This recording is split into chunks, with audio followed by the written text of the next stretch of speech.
מה קורה חברות וחברי שוק קומיקס היקרות והיקרים, כאן מאור. ברוכים הבאים וברוכות הבאות לביקורת קומיקס חדשה. האמת שאני עושה את הביקורת הזאת מעט באיחור ואני מתנצל על זה, פשוט לא היה לי כל כך זמן. אז דול פארטס A Love Sick Tale הסתיים, הריצה הסתיימה אחרי 4 חוברות, וכל מה שיש להגיד זה פשוט וואו, זה פשוט נובלה גרפית מטורפת. וואו, האמת היא שאין הרבה מה להכביר במילים ולפרט. העלילה היא מאוד פשוטה, זה בעצם סיפור מקדים לנובלה הגרפית לובסיק של לואנה וקיו, שפשוט מדהים, אני מאוד התחברתי.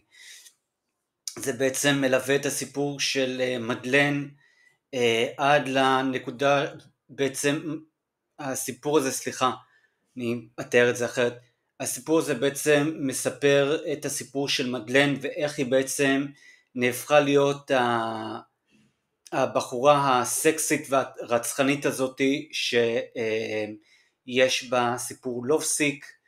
איך הכל התחיל, איך התחילו העוקבים, מה הקטע שלהם חזירונים. זה בעיקרון העלילה, אין באמת מה לחפור יותר מדי ואין מה לנבור.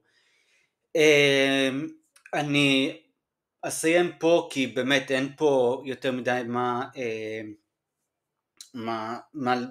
מה להוסיף. אני כן אספר שמאוד אהבתי, בניגוד ללובסיק, פה יש ממש סיפור אנושי, כלומר יש פה סיפור פסיכולוגי, מאוד פסיכולוגי, מאוד אנושי, והוא פחות קר במרכאות כמו שלובסיק הנובלה הגרפית היה. אז למי אני ממליץ לקרוא את הנובלה הגרפית הזאת? אז אם אהבתם את לובסיק, רוצו לקרוא. הייתי מאוד ממליץ לאנשים שאוהבים נובלות גרפיות אפלות, גם. אם אתם אוהבים את הסיפורים של הג'וקר ובטמן, גם לכו לקרוא. אני בטוח שתתחברו. זה מבחינת למי אני ממליץ לקרוא.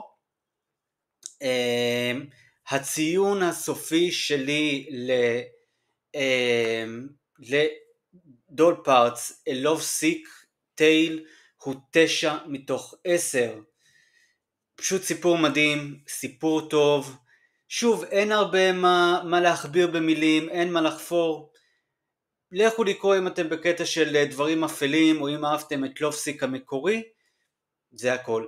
אז עד הפעם הבאה, עד הביקורת הבאה, אני גם חייב לכם ביקורת על האוגדן השביעי של קלוי טרוס אורדר. אני לא שוכח, אני אעשה.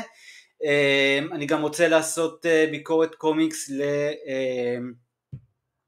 לריצה חדשה של אימג' בשם,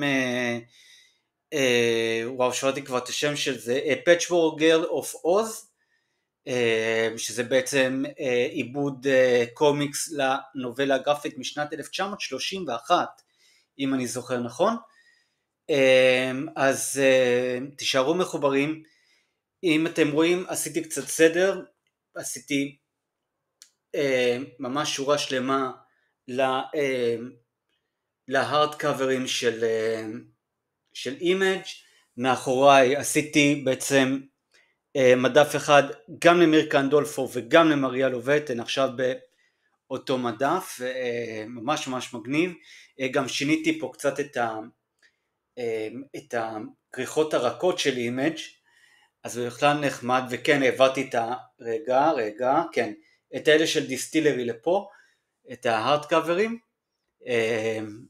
ממש מגניב. אז עד כאן, אני מאחל לכם ולכן חג פסח שמח, ונתראה בסרטון הבא. ביי חברות וחברים.